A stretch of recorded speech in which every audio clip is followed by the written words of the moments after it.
इतिहास लोक में आपका अभिनंदन है दोस्तों। हम मध्यकालीन भारतीय इतिहास की चर्चा कर रहे हैं और हमारी चर्चा के केंद्र में है सुल्तान फिरोज तुगलक। फिरोज तुगलक के सिलसिले में अब तक हम 5 बार मिल चुके हैं और आज 6ठी बार मिल रहे हैं। पिछले अंकों में हमने देखा कि मोहम्मद तुगलक के बाद गद्दी पर बैठने वाला फिरोज तुगलक, जिसने 1351 से लेकर 1388 ईस्वी तक शासन किया,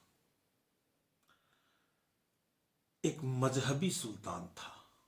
होने को तो सारे ही सुल्तान मजहबी थे, होने को तो सारे ही सुल्तान इस्लाम के नियमों के अनुसार काम करने वाले थे, लेकिन फिरोज तुगलक ऐसा सुल्तान था जो शासन में सुविधा के नाम पर इस्लाम से छूट लेना नहीं चाहता था। इस्लाम के अनुसार जो 4 कर निर्धारित हैं, उसने वे 4 कर ही लागू किए, बाकी करों को हटा दिया। एक 5वां कर सिंचाई कर उसने लगाया, लेकिन वह उलेमाओं से पूछ कर लगाया। उसके काल में उलेमाओं की बन आई। क्यों? कि वह उनको विशेष महत्व देता था। हमने यह भी देखा कि वह जनता के बीच में अपनी छवि अच्छी बनाना चाहता था। मैं यूं कहूंगा कि वह अमीरों, सरदारों और उलेमाओं के बीच में अपनी छवि अच्छी बनाना चाहता था। इसलिए उसने क्षमा पत्रों की राजनीति की, जिसका जिक्र मैं कर चुका हूं। उसने अपनी गुप्तचर व्यवस्था को ढीला छोड़ दिया ताकि सरदार अमीर डरे नहीं। वे ये माने कि फिरोज तुगलक अच्छा आदमी है, अच्छा बादशाह है, अच्छा सुल्तान है। उसने लोगों को माफ भी किया और इतिहासकार कहते हैं कि उसने माफ किया। माफ सभी सुल्तान करते थे, लेकिन यह उद्धृत होता है खास तौर से फिरोज। उसने खुतबे में पहले के सुल्तानों के नाम डलवाए, नाम शामिल करवाए। ये बातें हमने की, लेकिन कुछ और बातें भी महत्वपूर्ण हैं फिरोज तुगलक के सुधारों के संदर्भ में। उसने ताजदारी के सिक्के जारी करवाए। आप यह नहीं समझ लें कि ताजदारी किसी धातु का या धातुओं के मिश्रण का नाम है और सिक्के यहां पर मुद्रा है, यह नहीं है। सिक्कों का मतलब होता है अधिनियमों से। सिक्के यानी अधिनियम। ताजदारी सीधा सा अर्थ है कि ताज के प्रति सम्मान, मुकुट के प्रति आदर, सल्तनत के प्रति सम्मान, यानी ऐसे अधिनियम लागू किए उसने जिनसे सल्तनत के प्रति, ताज के प्रति सम्मान प्रकट हो। बलबन ने भी अपने राजत्व सिद्धांत में कुछ प्रयोग किए थे नए, लेकिन बलबन ने जिस ढंग से काम किया राजत्व सिद्धांत के संदर्भ में, उसमें और फिरोज तुगलक के काम करने के ढंग में अंतर है। तो उसने 21 सिक्के जारी करवाए, अधिनियम जारी करवाए कि साहब ये चीजें सल्तनत के सम्मान में होनी चाहिए, जिससे लोगों को लगे कि सल्तनत बहुत बड़ी चीज है। इतिहासकार अफीफ उसके इन सिक्कों का उल्लेख करता है। कहा जाता है कि उसने 21 सिक्के जारी करवाए और 31 अलामात जारी करवाए। अलामात का मतलब आदेश। अभी कौन कौन से अधिनियम थे, उनमें से कुछ एक का अपन जिक्र कर लेते हैं। जैसे उसने कहा कि खुतबा पढ़ा जाना चाहिए। पहले के सुल्तान भी ऐसा करते आ रहे थे, अधिकतर चीजें होती आ रही थी। उसने यह आदेश, यह नियम बनवाया कि चंदन का सिंहासन होना चाहिए। राज सिंहासन है वह चंदन का हो। जो मोहर है वह लाल रंग के रत्न की हो, और जो शाही फरमान है उसमें हस्तलेख सुंदर हो, और उपाधि लिखी हुई हो शाही,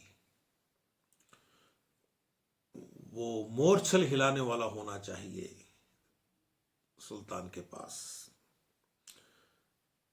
और दिन और रात का जब एक एक पहर गुजर जाए तो उसकी घोषणा होनी चाहिए, जिसको बागे पास कहते हैं। उसने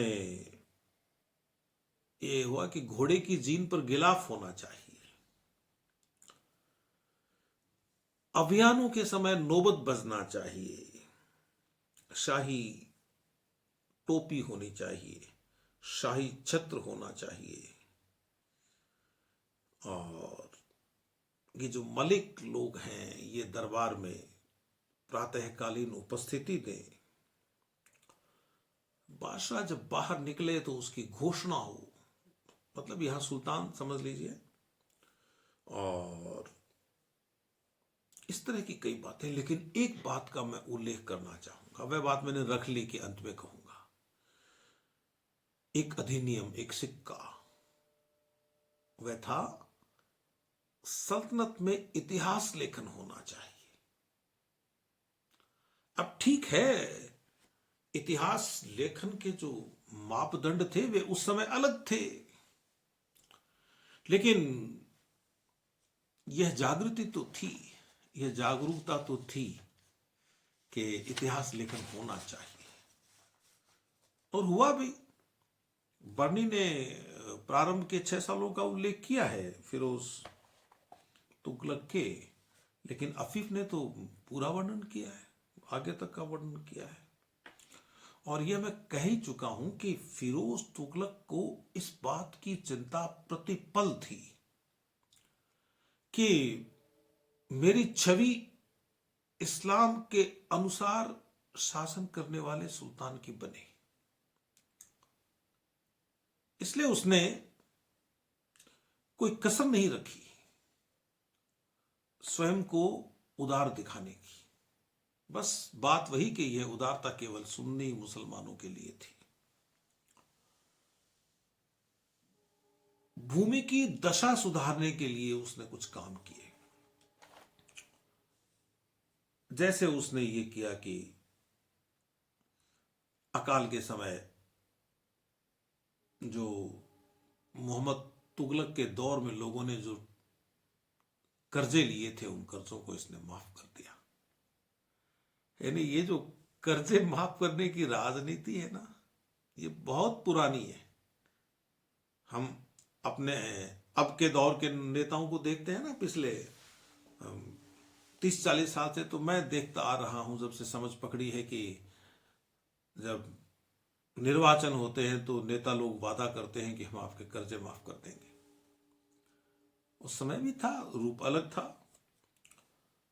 इसके अलावा मालगुजारी की दर घटा दी गई, भूमि की अच्छी तरह से जांच पड़ताल हो और टैक्स वह कम तय हो, ज्यादा नहीं हो, ताकि किसान को चुकाने में दिक्कत नहीं आए और वह मन लगाकर खेती करे।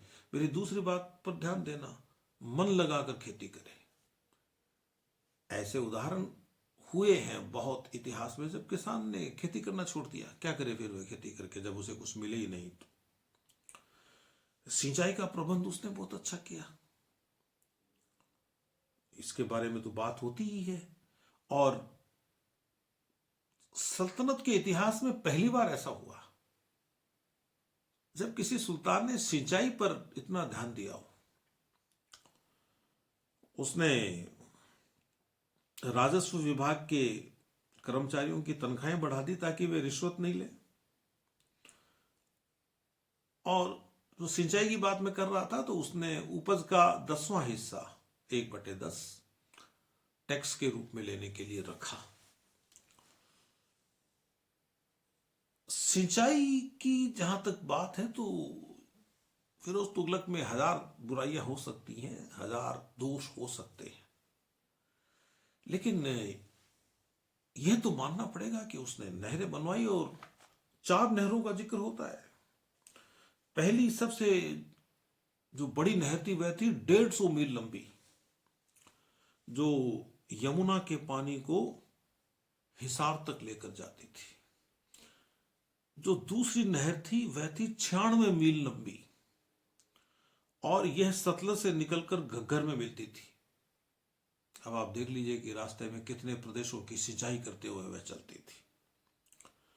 और जो बाकी जो 2 नहरें थी वह घग्गर और यमुना से निकलती थी और फिरोजाबाद तक जाती थी। फिरोजाबाद इसी का बसाया हुआ था, फिरोज तुगलक का। इन नहरों की देखभाल हो, इसके लिए फिरोज तुगलक ने इंजीनियर नियुक्त किए, आदमी लगाए उसने, विशेषज्ञ, एक्सपर्ट जिसको कहते हैं। और राज कर्मचारियों को कहा कि आप अनुचित कर की वसूली नहीं करेंगे। इसके पीछे चतुराई क्या थी? चतुराई यह थी कि यदि आप यह सब करेंगे, उदारता के साथ व्यवहार करेंगे, किसान को रखेंगे, अपने किसानों को आप उदारता के साथ रखेंगे, उसके साथ अच्छा व्यवहार करेंगे, उस पर टैक्स कम रखेंगे, तो वह ज्यादा बड़े क्षेत्र में खेती करेगा, तो राज्य की आय बढ़ जाएगी उससे। और राज्य की आय के मामले में तो मैं कहता हूं ना कि फिरोज तुगलक बहुत ज्यादा चिंतित ही नहीं था। उसको तो चिंता इस बात की थी कि इस्लाम के नियमों के अनुसार शासन हो रहा है कि नहीं हो रहा, बस ये जरूरी था उसके लिए। क्योंकि उसने जो जो कर हटाए हैं 4 करों के अलावा, इन करों को हटाने से राज्य को बड़ा नुकसान हुआ था। मैं तो कई बार ये सोचता हूं कि इसकी जरूरत नहीं थी। एकदम जो गैर जरूरी कर थे उनको हटाना चाहिए था, और एक संतुलन रखते हुए कुछ करों को बनाए रखना चाहिए था। मजबूर होकर उसको सिंचाई कर लगाना पड़ा ना बाद में, वह इस्लाम का उल्लंघन ही था, लेकिन उसने उलेमाओं से पूछ लिया, उनकी परमिशन ले ली। इसी तरह से आप उलेमाओं से पूछ के कुछ और कर भी रख सकते थे। खैर, वह लिखता है अपनी किताब में, देखिए वो स्पष्ट है फिरोज तुगलक, 2-3 बातों में स्पष्ट है कि मैं इस्लाम के रास्ते पर चलने वाला आदमी हूं, और मुझसे जो लोग इस्लाम को मानने वाले नहीं हैं वे अपेक्षा न करें कि मैं उनके प्रति कोई उदारता रखूंगा। पहली बात बिल्कुल स्पष्ट। और दूसरी बात ये कि खजाना खाली हो तो हो, टैक्स नहीं लगेंगे जो इस्लाम के नियमों में नहीं है। वह अपनी किताब में लिखता है कि मित्रों के हृदय को संतुष्ट रखना खजाना भरने से अच्छा है। अब यहां मित्र कौन हो सकते हैं? या तो अमीर होंगे, या सरदार होंगे, या उलेमा होंगे। वो खुश रहने चाहिए, खजाना भरना जरूरी नहीं है। इसको आप और आगे मुस्लिम जनता तक ले जा सकते हैं। और खजाने को खाली रखना लोगों को तकलीफ देने से अच्छा है। तो इन 2 बातों में वह बिल्कुल स्पष्ट था। इसके अलावा यदि हम उसकी न्याय व्यवस्था की बात करें तो उसमें भी वह स्पष्ट था कि न्याय और धर्म, ये दोनों विभाग उलेमाओं के पास रहेंगे, धर्माधिकारियों के पास रहेंगे। बिल्कुल स्पष्ट था वो। उसने ये कह दिया कि इस्लाम में हाथ पांव काटने का एक नकार है, मनाही है, तो मेरे राज्य में किसी के हाथ पैर नहीं काटे जाएंगे। वो कहता था कि खुदा के बंदों को कुरूप या उनको अपंग बना देने का अधिकार किसी का नहीं है। और मृत्यु दंड का तो उसने लगभग परित्याग कर दिया था। लेकिन एक बात का ध्यान रखना है कि किन के लिए परित्याग कर दिया था, किस वर्ग के लिए परित्याग कर दिया था। और जब भी उसे जरूरत पड़ती तो वह उलेमाओं का परामर्श लेता। स्पष्ट था कि वे धर्म और न्याय के मामले में मैं इनकी ही मानूंगा। और उसने अदालतों की संख्या बढ़ाई, जगह जगह पे उसने बड़े बड़े स्थानों पर अदालतें लगवाई, ताकि लोगों को इंसाफ हासिल करने के लिए, इंसाफ पाने के लिए, इंसाफ पाने का निवेदन करने के लिए बहुत दूर नहीं जाना पड़े। ये उसने कोशिश की। और इसके अलावा उसने उसके बारे में लिखता है अफीफ कि उसका स्वभाव ऐसा था कि यदि उसकी सवारी निकल रही होती थी और उसके सामने कोई फरियादी आ जाता था तो वह अपने घोड़े की लगाम खींच लेता था, पूछता था भाई बोल दुखी, क्या कहना चाहता है। तो कोई बात कहता तो फिर कहता कि क्या मैंने इतने सारे आदमी लगा रखे हैं, तुमने किसी को कहा नहीं। वो यदि कह देता कि साहब मैंने कहा था तो उनको वहीं बुलवा लेता, या बाद में मैं उनको उलाहना देता, उनको कहता कि ये आप नहीं कर सकते, ये मेरी मेरी प्रजा है, मेरे लोग हैं। जैसा भी वह करता था, दिखावे के लिए करता होगा लेकिन यह करता था वह, और निपटारा कर देता था वहीं पर चीजों का। तो इस तरह से जो फिरोज तुगलक है, उसकी जो शासन व्यवस्था है, उसके जो सुधार हैं, उन सुधारों के संदर्भ में हमने आज बात की कि उसने ताज का सम्मान बनाए रखने के लिए किस तरह के अधिनियम जारी किए। हमने बात की कि उसने दंड व्यवस्था को उदार रखा। हमने बात की कि उसने किसानों के प्रति नरम व्यवहार किया। हमने बात की कि उसने उपज बढ़ाने के लिए और नहरें बनवाई। तो ये कुछ बिंदु हैं जो फिरोज तुगलक का जब इतिहास लिखा जाता है तो उसके साथ जोड़े जाते हैं। अभी हमें फिरोज तुगलक के संबंध में और मिलना होगा। हमारी अगली मुलाकात हो, तब तक अपने इस दोस्त को आप अनुमति दीजिए। नमस्कार।